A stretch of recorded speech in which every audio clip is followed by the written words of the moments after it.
Na, tehát jó, többet nem szólok be neked. Hát ne is.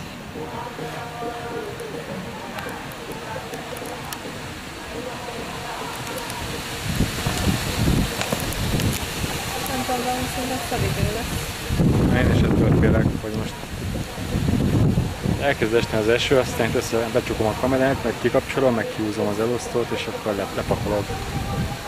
Más nem tudok csinálni. De tényleg más, akkor mit csinálsz? Semmit. Kikapcsolom a közvetítést, aztán kész. Komolyan?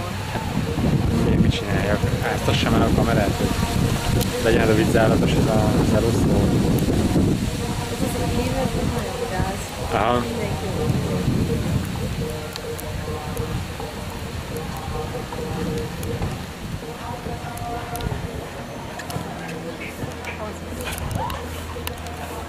Hopp, egy könyök, meg vagy már